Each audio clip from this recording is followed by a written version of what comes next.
राम राम मंडळी, गावाकडची वाट चॅनल मध्ये तुमचं स्वागत आहे. तर मंडळी, आता आपल्याला हे दुपारच्या जेवणाची तयारी चालू आहे आणि आज भाजीमध्ये आहे आपल्या शेवग्याच्या पानांची भाजी. ही सगळ्यांना माहीतच असेल. शेवग्याची पानं, शेवग्याची शेंगाची भाजी करते ती, शेवग्याच्या पानांची भाजी करते ती. शेवग्याच्या पानांचा पण बराच उपयोग आहे. तर तुम्हाला मी ही सगळी आता शेवग्याच्या पानांची माहिती देतो, शेवग्याच्या शेंगाची पण माहिती देतो. तर मंडळी, शेवगा ही एक झाड आहे, ही सगळ्यांना माहीतच आहे. त्याला शेंगा येते, त्या शेंगाची भाजी सगळेजण करते ती. पानांची सुद्धा भाजी केली जाते आणि जी पानांमध्ये गुणधर्म आहेत ती शेवग्याच्या शेंगामध्ये सुद्धा गुणधर्म आहेत. थोडाफार बदल राहतो. तर शेवग्याच्या पानांमध्ये बरीच जीवनसत्व असते, बऱ्याच प्रमाणात जीवनसत्व असते आणि ही जीवनसत्व आपल्या शरीराला खूप खूप खूप फायदेशीर असते. त्यातलं म्हणजे ही एक रक्त वाढवणारी भाजी आहे.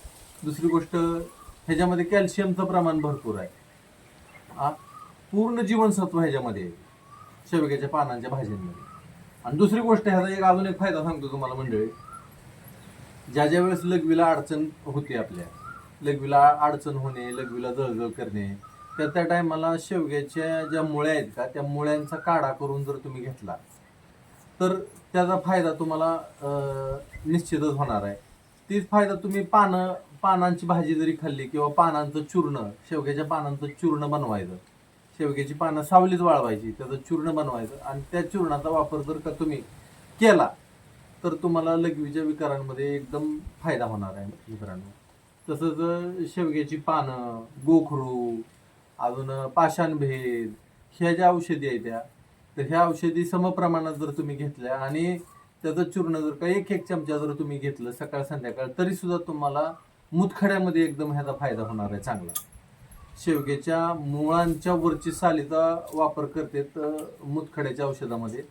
पानांचा केला तरी सुद्धा काही हरकत नाही, पानांमध्ये सुद्धा तीच गुणधर्म असते, पण थोडंफार कमी जास्त असते.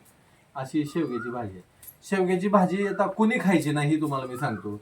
शेवग्याची भाजी कुणी खायची ही पण सांगतो. ज्यांना कफाचा त्रास आहे, वारंवार कफ होतोय, ज्यांचं शरीर थंड आहे, अशा लोकांना शेवग्याची भाजी अतिशय चांगली. कारण की शेवगा ही उष्ण आहे, ही पित्त वाढवणार आहे. आता शेवग्याची भाजी कुणी खायची नाही? ज्यांना पित्ताचा त्रास आहे, ज्यांना जास्त त्वचा विकार आहे, त्यांनी शेवग्याची भाजी शक्यतो खायची नाही. गरोदर महिलांनी शेवग्याची भाजी अजिबात खायची नाही.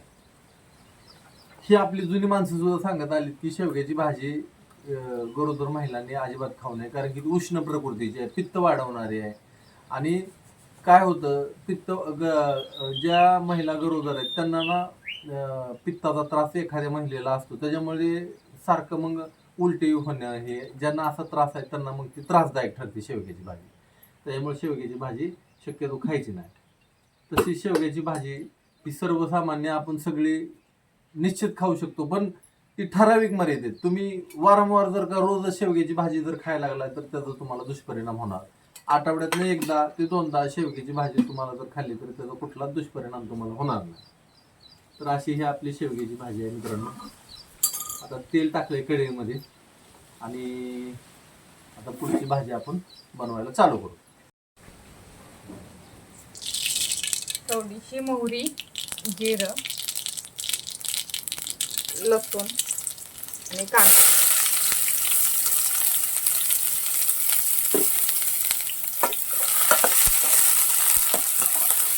कांदा चांगला परतून घ्यायचा.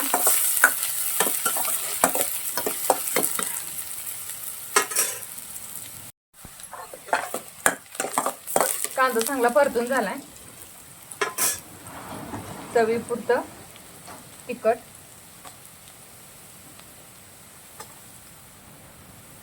मिरची पावडर आहे आपल्या घरची,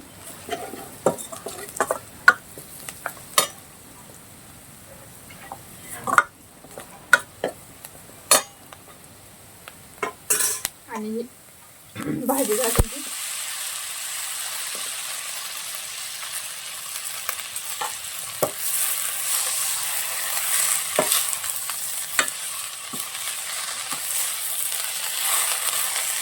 भाजी घातली की लगेच आपल्याला ही डाळ आहे ती डाळ घालून घ्यायची.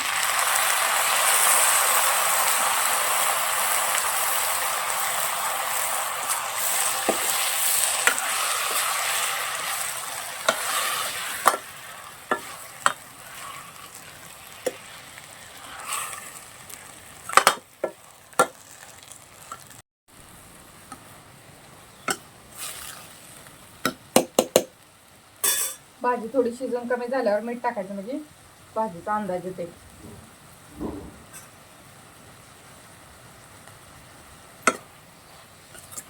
तर आपली भाजी झाली तयार. आता भाकरी टाकून घेऊ मस्तपैकी ज्वारीच्या गरम गरम.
तर मंडळी सगळ्यांनी जेवायला या.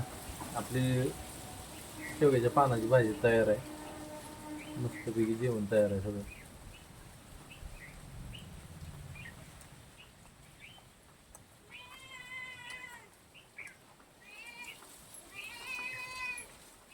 जर का